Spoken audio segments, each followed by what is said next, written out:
Welcome to the Trinitech Cast. This is episode number 148, and today is a special episode. It's an interview with, not that one, interview with Angeline Azeez. She's an abstract artist, and she's here with us to talk about art and digital art and technology and AI and all these different things. My name is Andre Charles from at Make It Simple TT. I am a secondary school teacher by trade. I teach computer science and IT, and I'm just here doing my best to make it in this cold world. And we have all the hosts here today. So Akim there is here. How are you? Yeah, I'm good. Since we introduced ourselves, I'm a software developer by trade. And I used to do technology TikToks, but I think I retire now. Fun fact, the reason I know him is because we used to have videos on TikTok and people used to be like saying, hey, you know this fella, you know that fella. And I was like, I have no idea who this guy is, but his videos are cool. So yeah, I slid in the DMs, but not for what sliding in the DMs is known for. Yeah, and then as long as it pause. Yeah, pause. Yeah, then we started our podcast, and we now at episode 140. Wait, now we're doing something for episode 150. That might be a thing that's coming up very soon. That's crazy. You should throw a party. The person that wants the party is Michaela. This is the second host. She's the diversity hire. She came in from episode 100. And this is where I have to let you know, Angeline, that she is one of my past students because that's a flex. That's a full flex. That the gray hairs on my beard have earned me something in this world. Yeah. All right, go ahead, Michaela. Yes. I'm a cybersecurity, I guess, consultant would be the best word to describe it. Yeah, cybersecurity consultant. Yeah, as be on podcast, as teach swimming, as do everything. I am the queen of side missions. You'll find me doing any and everything. Side quests. Yes. Yeah, that's my modus operandi. Just everything, all the side quests. All right, Angeline, tell us about yourself. Let me throw the first question. Anybody can throw a question at you at any point in time because whatever we get excited about, we'll ask you and we'll be like, ooh, so tell me more about this. So yeah, Angeline, yes. Where are you from in Trinidad? So I am from Kunupe, Central. Big up the Central people. And I wouldn't say I'm a graphic designer. I don't like putting myself in a box like that. So I'll say I'm a storyteller. I'm a storyteller of many forms. So I'm a graphic designer, illustrator, and recently started dabbling in abstract art, which I'm really loving. I like to hear when people rebrand themselves as something that is not conventional. And you're a storyteller. Yes, I'm a storyteller. Right. Yeah, I come from a world where past Gambas are south, so big up the central people for sure. Gosh. Because Akim... Akim will not I grew agree. up, you could kind of say central, California. Yeah, that's like Cuba, going down south. Yeah. Mm-hmm. What you say going down south end? Say it again. Down south, yeah. Say it one more time, kid. She said it without even having to think about it. So. I'm probably more south than you. I went to school. You're more south than me for sure. All right. San Fernando and Princeton. Digital storyteller, she says. All right, so where you went to school? I went to school as in college or high school. College. Now we're talking about high school. Come up, like where the art stuff. Okay. Basically, you're trying to lead up to get to the point why you decided to do art, but we're starting with school first, yeah. Okay, so I would say it stemmed even before school. The moment I could have just picked up a crayon, that was it. This was my purpose in life. I was like, yeah, this is what I want to do. No exaggeration at all.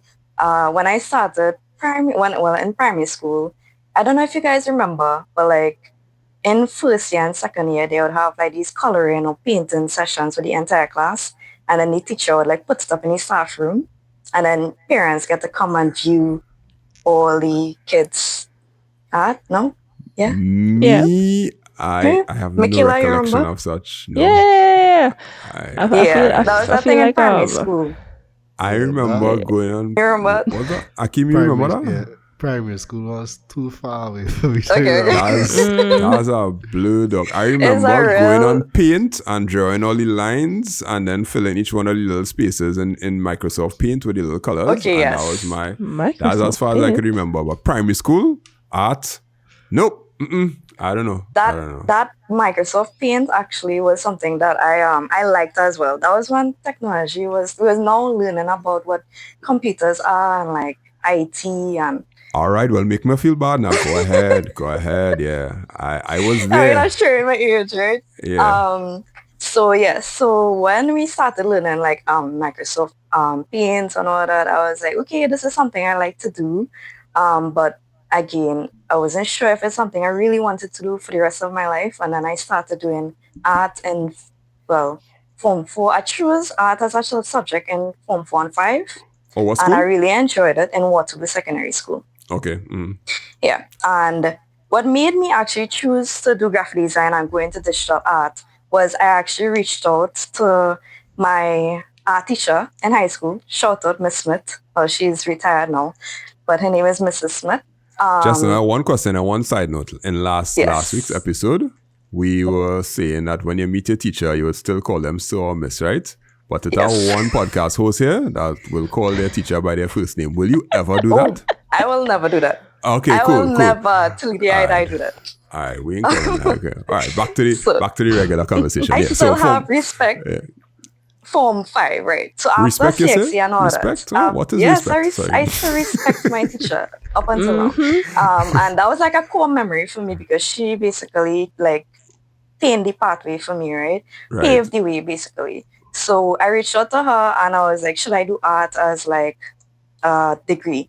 And she said, if you want to do it as a degree, you could like maybe teach art, but more lean into graphic design because at that point in time, graphic design was like now emerging, like properly emerging in society and in the world of technology and art. So I said, okay, this is something that I want to do and I still get to be creative, so why not? Then I started pursuing my bachelor's in graphic design in cost art in 2016. And I studied that for 6 years part-time. I know 6 years is a long time, but I was also working and going to school. So I was working in 2 places during that time. So I was working in Ministry of Attorney, General and Legal Affairs. And then after that, I was working in Guardian Media as a design specialist. And then now I'm currently working as a senior graphic designer in Maritime Financial Group. So okay. yeah, I've worked in different industries over the past years. Right. Okay, so what is your? I can't ask you what your day-to-day job is like, but like, what is your passion right now when it comes to art? Like on this day, the 8th of February, 2026. This interview gonna come out in like 2 weeks, but that's okay. Like right now, Okay. If we ask you what art you're passionate about, or what in art you're passionate about, what would you say? Funny enough, I would say it's like I make a full circle and I went right back to traditional art because that is what I wanted to do. But at that point, I didn't see money in art. And now I'm back at that point where I'm saying, okay, I want to start doing traditional art again. And that is when I started abstract art. So now I would say my heart is in traditional art. And I'm doing a lot of more exhibitions now. And then I'm also leading my own company called Creative Fusion Art Studio, where I do a lot of freelance work, where I get to basically do more creative work. Aside from my corporate work at Maritime Financial Group. So right now, my heart is more in traditional. And traditional art would have been, I think you said you did art for CXC? Yes. That's like more of what you would have done for CXC. Yes, traditional, yeah. I have a kind of tricky question for you. Mm-hmm. Like, let's say, hypothetically, right? Because you know when people hear about art and, pursuing art as a career, there's kind of look down on it in a sense, in the traditional sense. Let's say in the future, I'm not sure if you have children or not. Let's say hypothetically, you're trying, your daughter or your son come there and say, I want to do art as a degree or as a to pursue art. A profession, yeah. Yeah, as a profession. What your Okay. What I would always say is stack skills. So you could choose to do art, but also stack it with something else. So I didn't choose to do art alone. I also do illustrative work, and then on the corporate side, I'm a graphic designer. So I still get to indulge in my passion for art while having some form of stability in the still art world, but via the graphic design job that I hold. So skill stacking, and also the world is advancing a lot, especially technology, and we'll get into AI art and all that, and how it changes everything. But definitely, I would say go for it, and don't limit yourself. Don't put yourself in a box, because I don't want to jump ahead and talk about the AI art thing and why it's people are getting like tired of it. But art is something that is actually gaining more value as time goes on. Like people are actually craving it more and more. I mean, part of the reason I ask is I have a 5-year-old and she really likes art. You know, she's big into, like for Christmas, she asked for oil pastels and chalk pastels. She didn't ask for no dollies or anything. She asked for that and like paint and special type of paper and stuff, you know, so. I would say give it a... Yeah, she got it. And deep down inside, he's thinking, will she be living in my basement for the rest of her life? That is the reality of our parent. Okay, I just play. It is alleged sitting on the floor right now. Yeah, it's funny, but it's comfortable, and I actually paint on the floor. I teach in a secondary school, and a lot of the students in the school who are art students, they'll be sprawled out on the floor. And just taking up the whole corridor and all kind of thing when they try to pass. So when you told me that, it just kind of flashed back to me walking down the corridor next to the art room, and they just have the whole everything on the ground, glitter all over the place, this paper, mixed media, all kind of stuff. It's the best place to be. Yeah. So you being on the ground right now, it just it basically screams artist. Yeah. All right. Michaela, you have any question before we move on to the next segment, or are you good? Nope, I'm enjoying just listening right now. All right. Well, we're going to talk about digital art now, because we just found out that Angeline is not just a abstract artist or whatever. She does digital art. She does illustration. So that means you use a lot of digital tools. And on the Training TechCast, we love to talk about technology and how people use technology. So let me hear how techie you are. We'll see how, if your software is licensed. Yeah.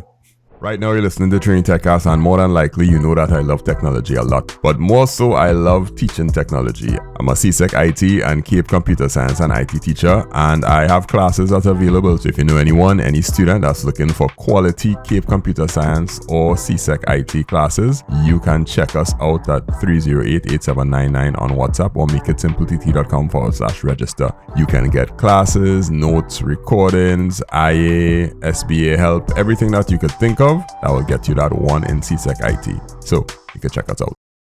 All right, so digital art. Digital art would have come on the scene. Well, we spoke about Microsoft Paint a little bit before, but then it really started to kind of take roots when Photoshop essentially started to take over in the early 2000s, thereabout, and people started to use the term that is photoshopped. Photoshop, right? So in terms of your digital art journey, not just creating art, but being an illustrator and finding jobs and working for different people or whatnot, what sort of tools do you think revolutionize art in the art arena when digitization came in, and those tools kind of married so well that you saw the opportunity to be like, I could do this and I could live. Yeah. Okay. Well, I'll start with the graphic design tools that I use and how it actually started, meaning more into illustration. Yeah. So we all know about the Adobe tools. You just mentioned Photoshop. So one of the tools that I use for my illustrative work is Adobe Illustrator, which is part of the Adobe product package, the suite. So I had a class called Digital Art in Custard, and we would use something called the pen tool within the illustration program, Illustrator.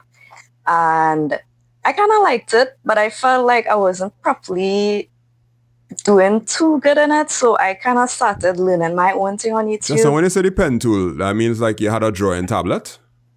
Or... No, the pen tool, you could use it on your computer. Oh, the mouse? With a mouse, yeah. Oh, okay, right. I get but you. Crazily enough, I didn't have a mouse at the time, so I was using my mouse pad for my laptop. It makes it so much harder. That's crazy. Yeah, it was really hard. But what I told myself is if I could do it with my mouse pad, I could do it with a mouse, and then it would be so much easier to just do it with the iPad. So it was only 2 years ago I actually purchased my own iPad, mind you. So all this time from, let me say, what laptop you using before? For my entire school. It was an HP laptop, like those old HP laptops. I could just run Microsoft, and that's basically it. You can't properly run the Adobe with Windows products. 7 or Windows 10 or it was Windows 7. Oh, wow. Yeah. You are OG. Yeah. You've been there. And every time I had like one of those 3D programs, because at that point I was also learning 3D at Autodesk Maya. And every time I would try to render something, I would get a blue screen and then it would crash. It was 8 gigs of RAM? How much RAM was having it? Like you try to render something 3D on 8 gigs of RAM. 16 gigs. 16 gig HP laptop? Yeah, it wasn't that bad with Windows 7? It wasn't that bad. But I had a lot of Adobe products installed on it, trying to run it at the same time. So that was wild. I was putting it through a lot. Yeah, pretty true. And the fan was sounding like a 747 trying to take off. Exactly. Exactly, and it was just shut down. But it still took me through my 6 years of custard, believe it or not. A HP Windows 7 laptop. And when did you get a mouse? Year 2? Year 3? I got a mouse when I got my own setup. Literally. When I got my own PC setup is when I got a mouse. So you're using a PC now? Yeah, I'm using my custom built PC or custom built PC. Oh, all right. Let me talk specs. Come. Tell, let us know. We glad to hear. What is your graphics card? It's 16 something. It's a really old graphics card. I think it's 1650. NVIDIA. Yeah, 1650. That's why I have in my that's why I have in my computer right now. Yeah, that's not bad. NVIDIA. I have to buy more storage, so I don't have like much storage. But to call these specs right now, I can't recall everything. But I can recall the graphics card. I didn't expect it to be like super geeky, but you have a custom built tower that you're using, and that's good enough for us. What kind of monitor? 22-inch monitor? 24. 24-inch monitor. Okay, right. Yeah. Okay. All right. 24 inch. But you're not a gamer, so you probably wouldn't I am a gamer, actually. Oh my goodness. Wait, let me guess. I'm not like a big gamer. Genshin. I used to play Genshin long ago, like when I now came out. But no, it's just like Fortnite. And what's the other game I haven't played in a while? I used to play Call of Duty, but again, that was like way back. Right. And that's it.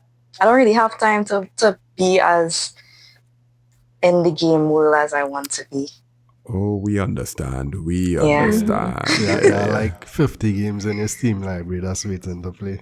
I have like 10. My Steam library, it needs more. It needs more. I have about 5 waiting to play, but I bought BO6 and it's still there in the library. Like it's still there. I haven't even played it yet. All right. So when it comes to digital art, right? So like go back to the art element, right? So you say you started to fall in love with Illustrator. Well, not fall in love, but you started to use Illustrator more because you basically realized, if I'm inferring properly, that is where you would have to make money in life by doing illustration, because the art would not have been, not appreciated, but the art not going to sell, right? Yeah. So your illustration would get you some job opportunities. As you said at the start, stack skills. You stack those skills and then you use that. While you were in Custard, you were learning all these different things. And the illustration one was the one like, okay, this could be my bread and butter, and everything else that I'm learning, I could keep it there and if I do get a chance, like you probably have the chance right now, I could turn it into something. Am I inferring correctly? Correct, yes. All right. So what's the best flyer you ever make? Best flyer, you making me go back in the archives. Best flyer, that's a really big question, like over the span of like more than 7 years. Yeah, like the one way you made and you was like, this flyer here, this will, everybody come into this event. Or everybody go and do this thing. It may not have worked out, but you just felt so proud of that work. I mean, I remember the recent flyer because that brought a lot of leads. Because that's part of what I think about when I'm creating flyers now. Like, how much leads could this bring? Because I also work in marketing units. Right. So it was a recent fitness burnout that Maritime had in Brentwood. That was, I believe, 2 years back. And we actually got a lot of people to show up for the fitness burnout.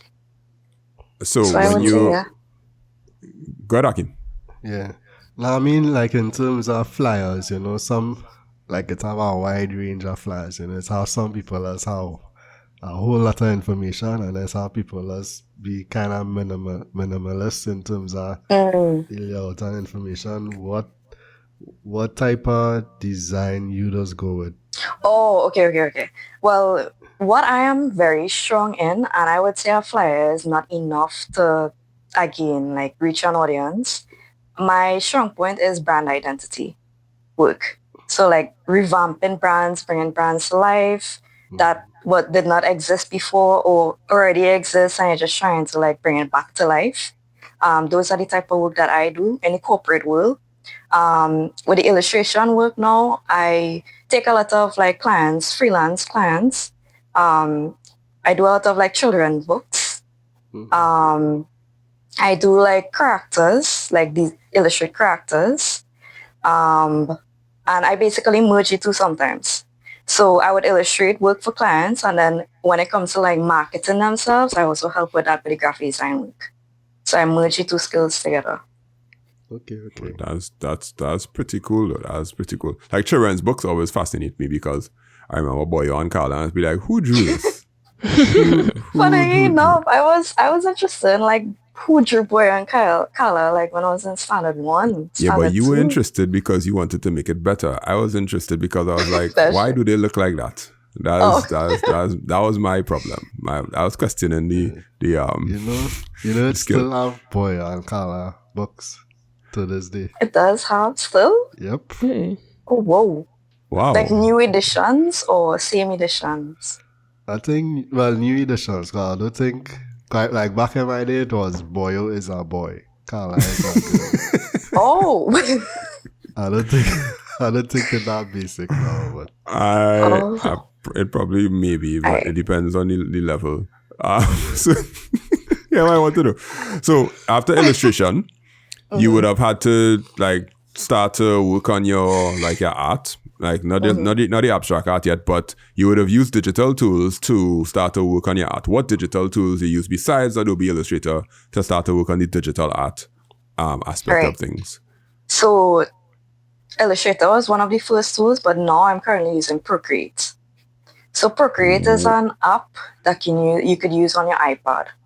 Me acting like I know a Procreate. I'm currently Googling it, but go ahead, yeah. Keep talking.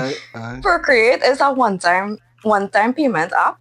So you pay for it once and you own it for the rest of your life, basically. It's not like subscription-based like the Adobe products, which I really like about Procreate. So once you pay for it, you get to use it for the rest of your life, basically, until it needs an update. Final Cut. Yeah. So I use Procreate. Okay, go ahead. Yeah. Yeah, and it's actually not bad for a one-time purchase. Yeah. For sure. And you have a lot of more features compared to Illustrator. Does it have like paid for upgrades? What's the word by when you have to pay for things in our purchases? In-app purchases, no, I've never had any in-app purchases. So you get the whole thing one time on all of the features. Yeah, all the features. And are there updates that they would update and add new features just for the fun of it? Yeah, they would have updates, and then also you could buy like brushes like brushes and okay. texture packs and all that to add to your library if All you right. want. Well then, yeah. In our purchases, kind of like that to enhance the ability to do different things. Because I know I was like 12, 19, 13 US one-time fee, boy. It must have But something there's inside like there a that they lot can make of, money. you could do a lot with the free tools you get in the app too. Yeah, I understand. That's cool. That's cool. So Procreate is where you do your digital art. Now, when you're doing digital art, is there a different type of inspiration that you need to have from physical well, I don't say physical art. You know what I mean by painting and thing, right? Is there a different type of inspiration that you need to have because you have the ability to press the undo button? For sure. Yeah, it's not like, and again, it's not like you could press Control C or like undo when you're doing this traditional. Traditional, yeah. So with the You digital, experiment I more? would say you could experiment more. You could do so much more, and again, the undo is so easy. So if you don't like or something looks, you could easily change it. But again, like I get most of my inspiration from when I talk to the clients. So when I talk to the clients, I would find out like, okay, what it is exactly you are trying to portray. What are you trying to bring out from this story? For example, if I'm doing a kids book, what are you trying to get the child to feel or see when they look at this character in your book? And then that would then give me an idea of how to go about creating. So I pull from the client's mind and then I would add my own input and then that's how it comes to life, basically. All right. And this is on an iPad or iPad Pro? This is the iPad Pro The 11. 12-inch one, the big one with the pencil Yeah, the that big has one. the touch sensitivity and all that stuff, right? Yeah. Okay, Yeah. because I know most digital artists they would use the iPad Pro because the normal iPad doesn't have the pressure sensitivity or some kind of thing like that for when you're pressing Correct. and those sort of things. And you say you now get this iPad 2 years ago? 2 years ago, yep. So how your digital art was done before that? Terrible. It wasn't as good as it is now because the tools in Illustrator was good, but again, Procreate just widens your ability to do so much. So I would say it was okay, but as a tool, I would always say Procreate. Okay, all right. And Over Illustrator. well, one thing that ran through my mind just now with respect to like publishing digital art, right? We would have come through the era of NFTs, and NFTs basically crash and burn. And were you ever thinking about how to publish a digital art and monetize it, or was it just client-based stuff? NFTs ever cross your mind? Creating like an online library, people could purchase the digital art, all those different things, because those are things that artists have to think about. But it's so easy to copy digital creations that you just kind of have to think, I really can't make any money from this, or I can't differentiate myself or something like that. So what are your thoughts when it comes to your digital art and marketing, selling, that kind of thing, and the ills of that sort of industry? So what you said is correct. The reproduction of digital art is so much easier, especially with AI art. And during that time, when I was actually starting to push my illustration with more, we had Midjourney. I know you guys would know about Midjourney. Yeah. I know when Midjourney, it now came on the scene. Yeah. So when Midjourney now came on the scene was when I was now starting my digital art. And you I had was to use so Discord scared. to get Midjourney? Yes, you had to Discord. log in with Discord, yeah, I remember. Yeah, okay, good, yeah. Mm-hmm. Creation through Discord. So yes, and I was so scared because I was seeing how scary AI art was becoming. So I said, you know what, I'm not gonna put my art online, my digital art, because I don't want to feed AI or it being used by somebody else online. So I wasn't posting any of my work. So for 2 years straight, it was strictly client-based and it was printed work. So it wasn't like anywhere online. Okay. And the clients, this is also something, if there's artists listening on to the podcast as well, being an artist is not enough and talent is not enough. There's this book called Talent is Not Enough, which is a really amazing read for artists. But art alone and putting it online is not enough. you also have to market yourself. And one of the places that really helped me market myself a lot is LinkedIn. LinkedIn is a place that you won't really find a lot of creative or artistic people, but it has helped me a lot with finding clients online. Okay. That's interesting. So you ever thought about having an NFT when it was cool? When I was, funnily enough, when I first posted my first illustration work, somebody did reach out to me about NFTs, and they was asking me if they could buy my work to be used as an NFT, and I was like, what is even an NFT?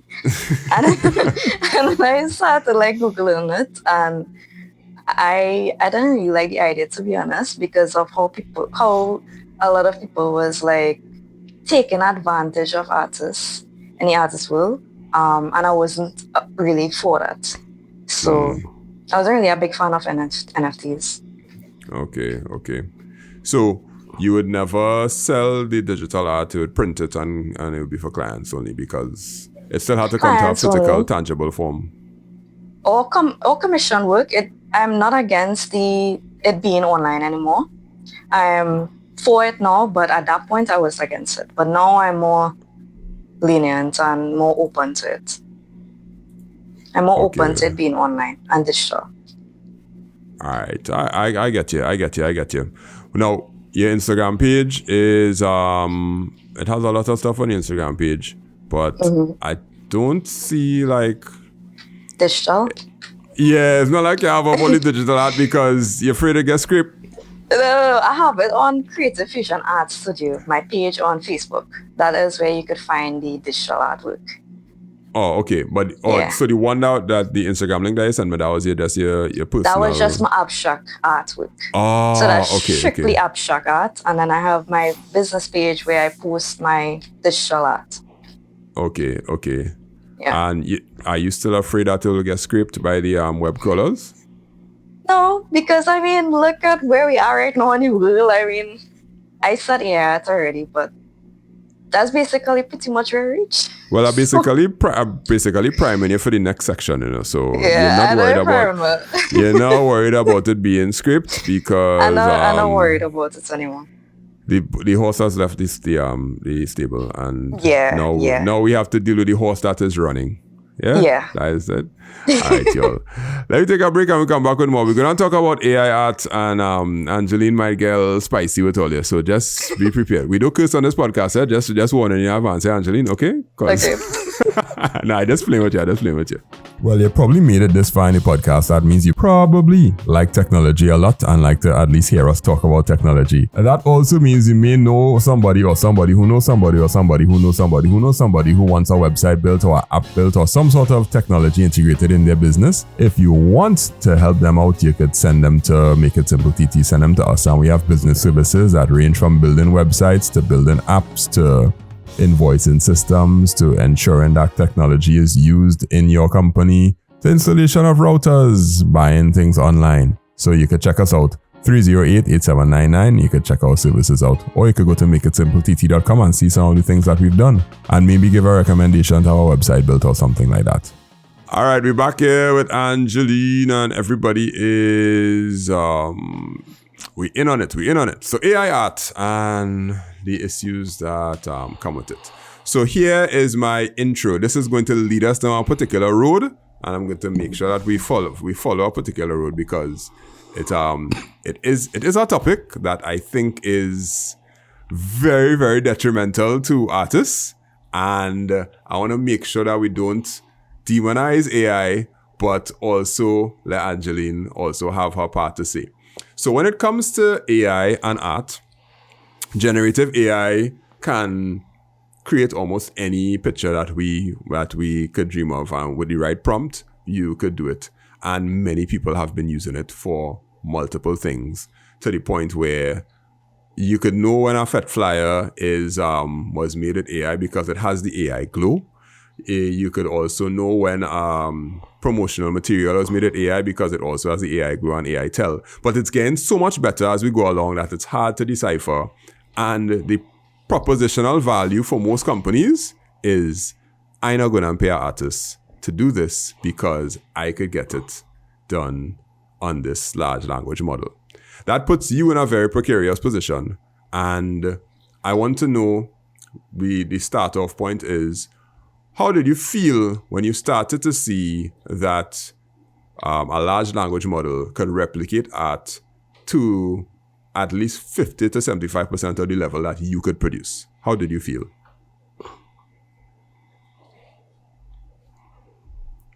Just now your audio on here, and don't know if your microphone. The mic probably died. Our mic like that just tend to die sometimes. It probably died. Oh, it don't know yet. All right. Okay. So I did take it as a complete attack on my soul as a creative, and I feel like every creative could relate. For a very long while, like especially when Chat OpenAI come on the scenes, because I was like after Midjourney, so I kind of primed myself with Midjourney. Yep, the mic died again. Microphone went off again, right? So I had to plug it into a USB for like a 2 minutes, and it will be good to go. Oh, you hear me? Oh, you got a second one? Yeah. All right, cool. Hear me better now, right? Yeah. Go ahead. Okay. Where did I stop off at? Sorry. You felt after Midjourney? Yeah, you felt attacked. And it was right after. Yes, Midjourney kind of opened it up to it, and then OpenAI really opened the floodgates, yeah. Yes, right. So then Gemini AI, right? So when ChatGPT came on the scenes, I was like, yeah, they're not gonna do me nothing. That's just written copy. It didn't reach like visuals yet, so I wasn't like as feeling like I'm gonna lose my job, because most creatives, especially graphic designers, felt like, okay, what am I gonna do? I'm gonna lose my job, like maybe next year or 2 years. And then like after that phase passed, then I started seeing ChatGPT and AI as a tool to be used. Not any tool as in generative AI, where I generate artwork from scratch, but more as in there's so many different tools that AI offers, like upscaling images, expanding out images, and removing and adding things that isn't there from a stock image. So those are the ways in which I use AI as a tool. So no, I'm not seeing it as a enemy as I once did. So yeah. So when Nano Banana from Gemini dropped, right? And yes, it rocketed to the top of the App Store and the Google Play Store because everybody was generating images like crazy, and you put a picture of yourself and then you could just prompt and say what you want that picture to be and those sort of things. Did it feel like not just an attack, but did it feel like the industry shifted when you saw it? I would say the industry really shifted for creatives, especially graphic designers, when they introduced generative AI in the Adobe products themselves. So the Adobe product actually have the generative AI, and actually a lot of graphic designers boycott Adobe for that reason, and then they started going to Affinity, which is a next graphic design product. So that was when I started pushing against AI, because I was like, this is a company that should be for designers, but now they're like leaning more towards AI. And then I was like, okay, if they're leaning more towards AI, then that means I need to do something, because that is when I actually started seeing the shift. Then I actually started falling in the traps of AI and started doing all these crazy generative work. It was fun for the time being, but then I was like, okay, how is this going to affect me as a graphic designer? And that is why at the beginning I mentioned skill stacking. So when you stack your skills and you start viewing AI as a tool rather than an enemy, you make AI work for you rather than being against it. It works for you. It helps streamline your work faster than anything, because when you had to like cut out an image manually on Photoshop with the pen tool, and I know a lot of graphic designers know that, know what I'm talking about. It would take like sometimes an hour and a half to 2 hours just to clean up a background. When you have like the AI tool to just do it in a few seconds, you get the background removed and you get to move along with what you're doing. So that is how I use AI now in my work. Now, with it being a tool, we always talking about the podcast. They like use AI as a tool. It's not a replacement, but it could help you do the mundane things and the menial things, which is basically what you just said with removing a background, right? Mm-hmm. When the tool doesn't do what you want, right? Mm-hmm. How does an artist deal with that? Because let's say I vibe coding something and I ask for a particular thing, and then it just mess up the whole page. And I get vexed and I'll be like, do you not understand what I'm saying?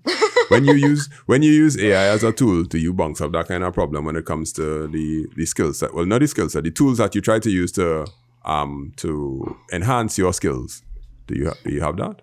I have actually. So one of the problems that we have a lot in Trinidad and in the Caribbean is we don't have enough stock images of people of color and Caribbean people that reflect the Caribbean. Right. So okay. Mm-hmm. I started using AI to generate people. It wasn't doing a good job at that point because it was getting like 5-6 fingers on a hand. The eyes was messed up.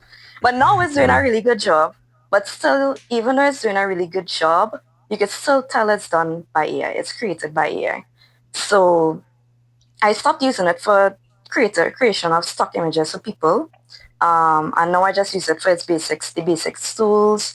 When I can't remove a background, I just go back into Photoshop and do it manually like I did before because I knew how to do it before AI came on the scene. Mm-hmm. So it's not like I completely lean on AI to do everything for me. I still know how to do it without AI. Okay. And so it doesn't sound like AI is the enemy. It was the enemy at one point in time. It was my big enemy at a point. But now all you just, all you come to an understanding. We embracing it because... Yeah. Okay. The other thing that ran through my mind is I remember when I was trying to use something called GIMP, right? GIMP was like a open source version of what Photoshop is and whatnot. And the open source community for art has... I don't know what it looks like now, right? But like for you to be using the Adobe Suite and whatnot, is there any open source tool that you use that you depend on, or you just in the Adobe universe and you're good? This is an open source tool for AI tool. Right. This was oh my gosh, it starts with R. It was a tool that would use to upscale. Resizer? Resizer 2.2? No, it was an open source tool that wasn't...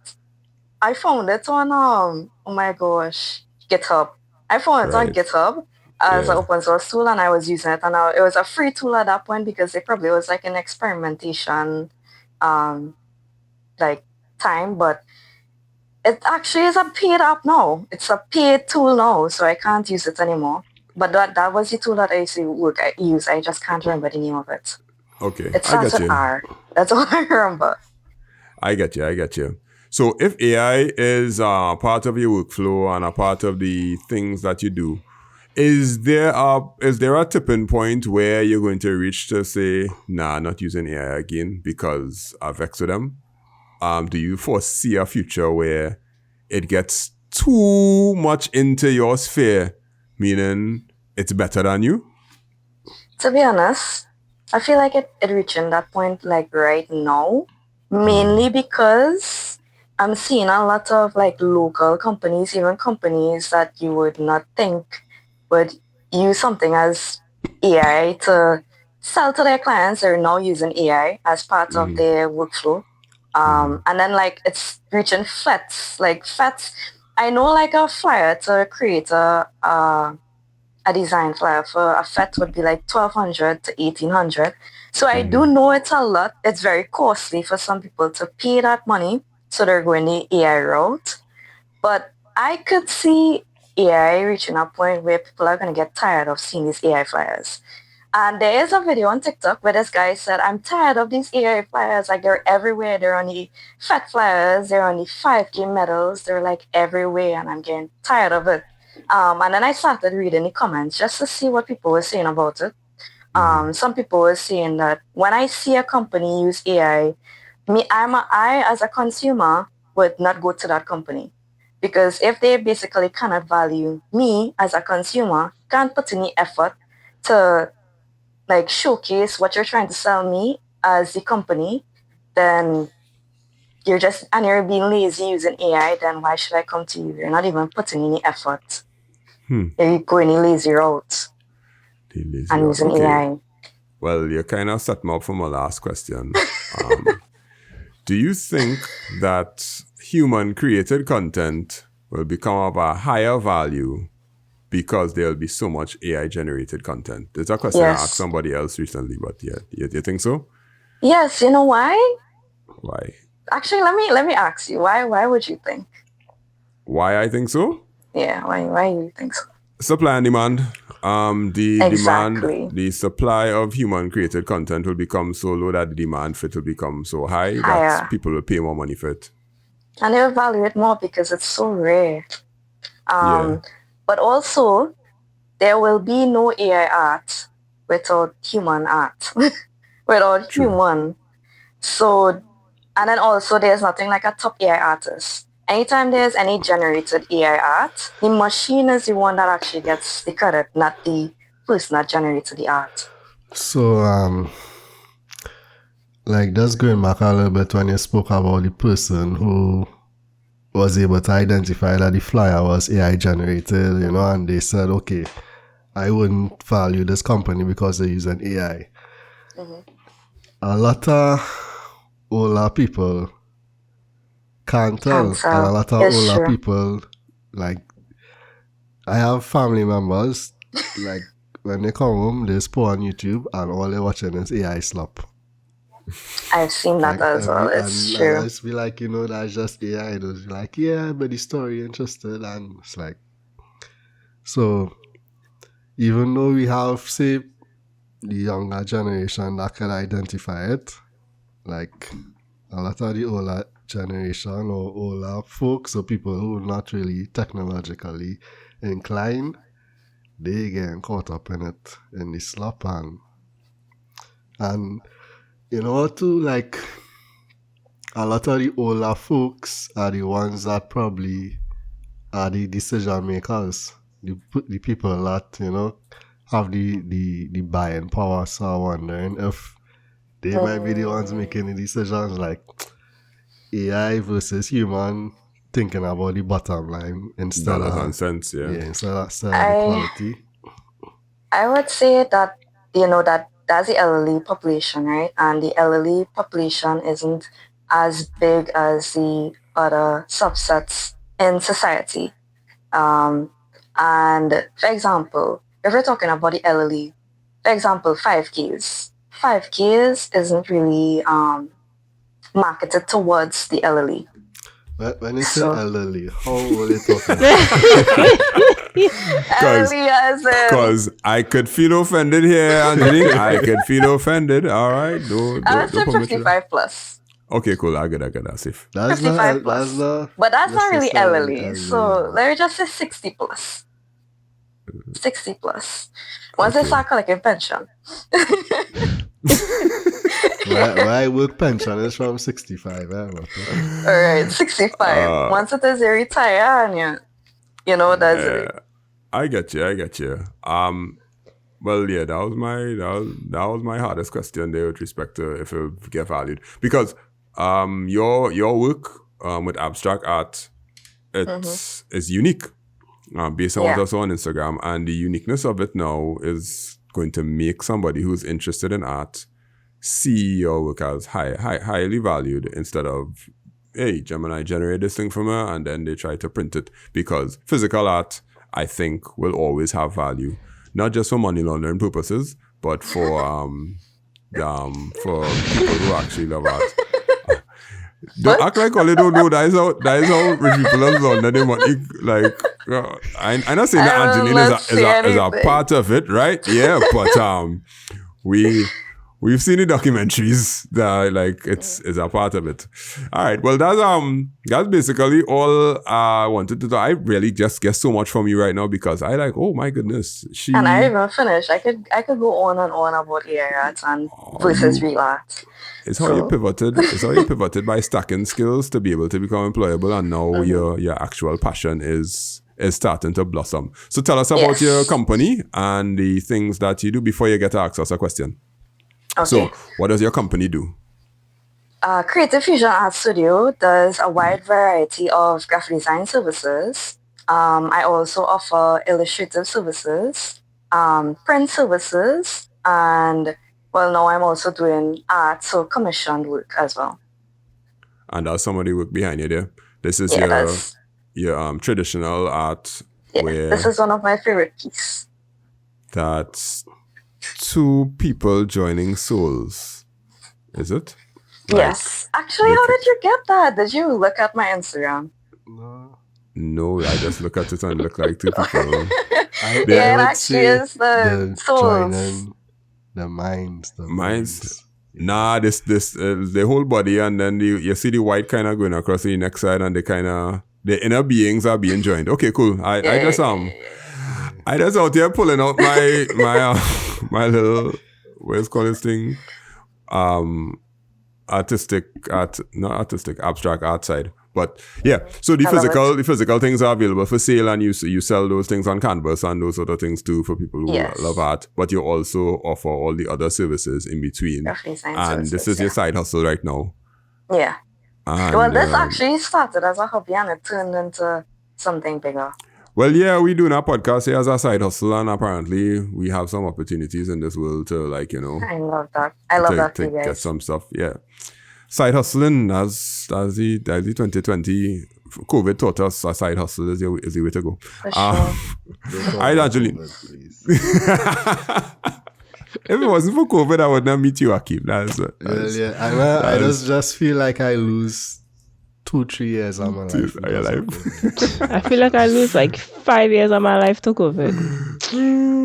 Crazy. Alright, Angeline, you get the wonderful opportunity. We have like 5 more minutes to ask us any question. You know a little bit about me, you know a little bit about Aki, you know a little bit about Michaela. So shoot, and we had to answer honestly. Okay. I'll ask you all as it applies to each one of your fields. Same thing as we talked about with AI versus art. Crazy. How do you see AI playing a role in what you do in your day-to-day life? All right, I am a teacher and I cannot live without AI to create content for my students. It is one of the best ways to create quick tests, quizzes, content, and even notes. I use it all the time, and I see no way back, no way to turn back. Because when I started teaching, I spent vacation after vacation perfecting my PowerPoint slides to create the best notes possible for these children. And now I could make those same things in half an hour and proofread it and publish it and everything. And my teaching has just gotten better because of AI. So I ain't going anywhere at all. I'll never demonize it for teaching. Yeah. Okay. So AI is your friend. Yeah, it's streamlining your work. Yeah. Right. Okay. Akeem. I'll go next. So, as a developer, I think I kind of in a similar state as you. Because the fact that AI could write code in like seconds. So, I think some developers had a similar fear that, AI could take the job. And I think some companies, like big tech companies, kind of jump the gun in terms of laying off a lot of people, and now they come to realize that AI can't exactly replace humans when it comes to coding, because yes, it could code faster, but you have a lot of nuance in terms of building complex systems, and when you're trying to prompt AI to build a complex system, it will start to hallucinate and change things versus like a human would be able to be like, okay, I just need to fix this one part versus affecting the whole thing. So AI for me, I don't think I ever see it as something that I would fear, because at the stage in my life where if I could use something to get my job done fast, I would do it. I like too old for that. I don't care. Like if I could use AI to do something that would take a week in an hour, I would do it. Just like, okay, once it working good, and I could, and I'm sure it's not no AI slop that it doing. I mean, same way I have AI slop for in art and in YouTube, it's a AI slop in coding as well. So as long as it's doing the job, at the age where like, yeah, I would use it, but you still have to put your own guardrails to make sure it's doing exactly what you want it to do. And as Michaela would say, make sure it's secure and you don't have any privacy issues. But yeah, I see it overall as a tool for efficiency, to be efficient. Okay. Mm-hmm. Yeah, and for me, for the cybersecurity space, I see AI as a tool that could be used both positively and negatively. So, with the rise of AI, what we're seeing is, well, so in cybersecurity and like in hacking, persons who hack basically using simple commands are called script kiddies. So, using AI, hackers are able to generate those scripts at a much faster rate and kind of automate some aspects of hacking, which makes more attacks, which makes attacking a little easier. On the flip side, though, for a pen tester like myself, we can use AI to help us generate scripts or help us brainstorm more attack vectors to actually enable us to perform attacks on client systems and whatnot. And for in terms of like reporting, because when it comes to doing penetration testing exercises, the worst part is the reporting aspect. So AI could be used to help streamline the reporting process. It could be used in all kind of ways. So AI, with respect to cybersecurity, makes our lives much easier. However, also in regards to cybersecurity, it makes the world a little less secure. Also on the vibe coding aspect, persons vibe coding using AI and it's less secure, which I mean makes my job easier. Keeps me employed. So I don't mind. But, from a security standpoint, it's not the best. And yeah. So AI definitely does make life easier in the cybersecurity aspect. Do I use it? I try my very, very best not to, because me personally, I don't like AI. So neither does me. So I avoid it as much as possible. Yeah. All right, that's excellent, Angeline. So you get to be the interviewer and the interviewer.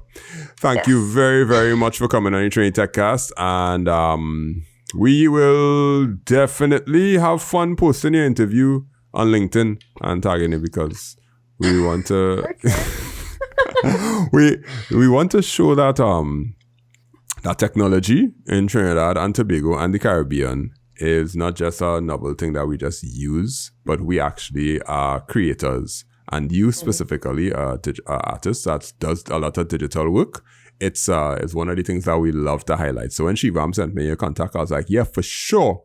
So big up to Shivam. Big up Shivam one time. How you know Shivam? Literally online. I've never met Shivam in my life yet. He's a weird one like that. Eh? He just online. Be like making friends online and things. He's an online friend. And then try out once in person at a conference somewhere. But yeah, that was it. I never see Shivam in my life, but he messaged me like I know him now and thing. So but wait. we can't just be on Shivam because this week was the first time three of us met in person. Yes, well, okay. For Makela, it was like a year, and for me and you, it was like 2.5 years. Maybe we never met each other in person. And yeah, he was like, wait, I didn't know he was that tall. And I'm like, yeah, get that a lot. But I don't want to bounce into him, man, or I might meet him one day. If you're like me and you don't go out anywhere. Yeah, to go out anywhere.